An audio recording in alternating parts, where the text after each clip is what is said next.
Hello everybody, अस्सलाम वालेकुम। My name is Mohammed Muzammil और मीट मुज़म्मिल की तरफ से एक दफ़ा फिर हाजिर हूँ। और गाइस, हम जैसे कि आपको पता है कि हमारा HTML का जो कोर्स जारी है और उसमें आज हम पढ़ेंगे फ़ॉन्ट्स और कलर्स के। इसमें आपको मैं बताऊंगा कि हम अपने टेक्स्ट को कलर किस तरह से दे सकते हैं और कौन कौन सा कलर किस तरह से सेलेक्ट कर सकते हैं। ये इसको देखते हैं, ठीक है। फ़ॉन्ट एक कलर टैग है, उसके अंदर हम कलर देंगे। बेसिकली ये एक ही है, ठीक है। ये मैंने दो तरह से लिख दिया लेकिन ये है एक ही। आइए मैं आपको करके दिखाता हूँ कि ये किस तरह से हम करते हैं, ठीक है। अब हम चाहते हैं कि ये हमारे ब्राउज़र में हमारे, ठीक है। ये मैंने एक को दिया हुआ है फ़िलहाल। ये देखिए, ये मेरे पास एक टेक्स्ट है, ठीक है। अगर मैं चाहता हूँ इसमें से कोई एक वर्ड वो जो कलरफुल हो, फॉर एग्ज़ाम्पल समटाइम होता है कि वार्निंग वगैरह का नोटिस होता है, वो उसको रेड कलर से लिखा होता है, नीचे नोटिस लिखा होता है। वो किस तरह से लिखते हैं उसको, उसमें रेड कलर जो यूज़ किया जाता है वो पीछे HTML का एक टैग होता है, वो यूज़ करते हैं। या मैं बताता हूँ किस तरह से करते हैं। फॉर एग्जांपल मेरे पास एक पैराग्राफ का टैग है। मैं चाहता हूँ कि my name is Mohammed Muzammil,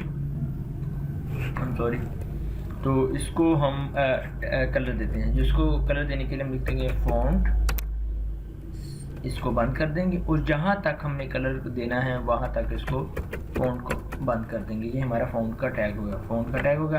अब यहाँ पर हम इसका एक एट्रीब्यूट देंगे जो है, जिसका नाम है कलर देने के बाद हम लोग इक्वल और डबल कोटेशन के अंदर, डबल कॉमास के अंदर इसको देंगे रेड कलर दे दिया। और हम इसको सेव करके ब्राउज़र के अंदर जाकर चेक करता हूँ क्या ये हुआ। सो गाइस, ये देख सकते हैं कि ये कलर रेड हो गया, ठीक है। ये कलर रेड हो गया।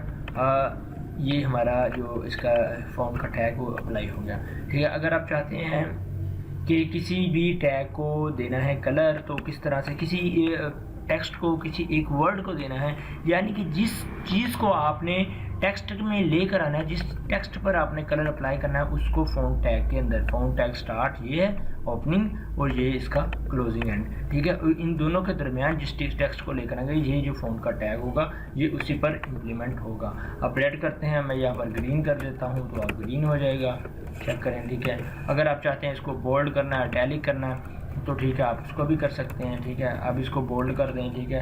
अगर आप चाहते हैं कि एक को देना है, अब मैं आपको एक चीज़ और बताता चलो। यहाँ पे एक स्पैन टैग होता है। अगर आपने एक, ये तो फ़ॉन्ट टैग होगा ना इसके अंदर, वो मैं CSS के अंदर भी यूज़ होता है, लेकिन मैं आपको यहीं पे बताना चाहता हूँ, ठीक है, कि वो चीज़ मैं आपको यहाँ पर भी बता दूँ। उसके अंदर होता है, फॉर एग्ज़ाम्पल आप चाहते हैं कि इस तरह से भी दे सकते हैं। तो मैं देता हूँ मुज़म्मिल को मैंने देना है कलर स्पैन टैग, इसको क्लोज़ करें, इसको भी क्लोज़ करें, ठीक है। ये स्पैन टैग क्लोज होगा। सो मैं ऐसे चाहता हूँ कि इसको कलर दे दूँ। यहाँ पर है CSS की प्रॉपर्टी जो होती है, लेकिन मैं यहाँ पर करके देखता हूँ क्या HTML का वर्कआउट करता है यहाँ पर कि नहीं।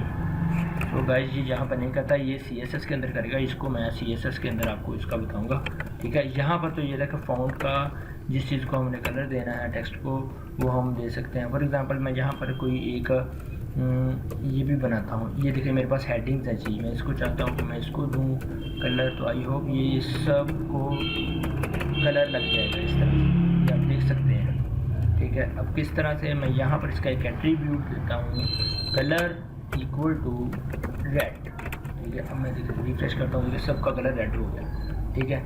इस तरह से हम किसी फ़ॉन्ट पर, किसी टेक्स्ट पर हम कलर अप्लाई कर सकते हैं। ये हमारा था फ़ॉन्ट का टैग, ठीक है। अब इसको बोल्ड करें, इटैलिक करें, इसके ऊपर एनिमेशन लगा दें, ठीक है। यहाँ पर मैं आपको दिखाता चलूँ। अगर आप चाहते हैं कि मेरी सारी हेडिंग्स, कोई एक हेडिंग जो है वो एनिमेट करे, उस पर कलर हो, ठीक है, वो मैं यहाँ पर आपको बताया था पीछे मार्की टैग, ठीक है।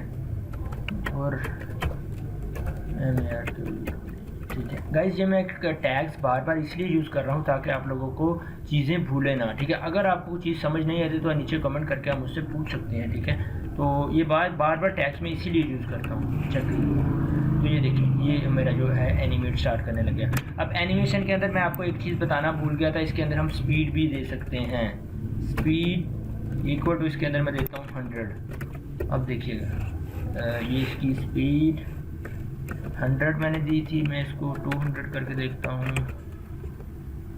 ये आई थिंक ये स्पीड का टैग ये ऐसे नहीं चलता, ये किस तरह से चलता है। खैर, ये मैं आपको बता दूँ, ये स्पीड भी हम इसके अंदर इंक्लूड कर सकते हैं।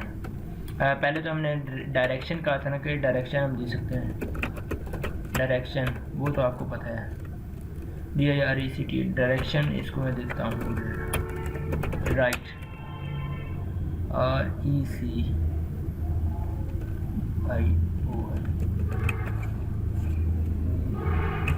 ये गलत हो गया, डायरेक्शन की स्पेलिंग गलत है, DIRE, direction equal to left.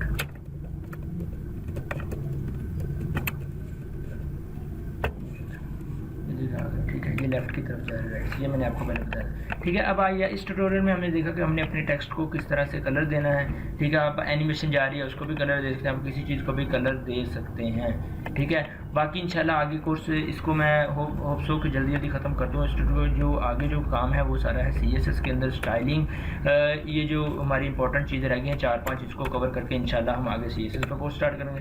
So next video तक के लिए मोहम्मद मुज़म्मिल को इजाज़त दीजिए। अल्लाह हाफ़िज़।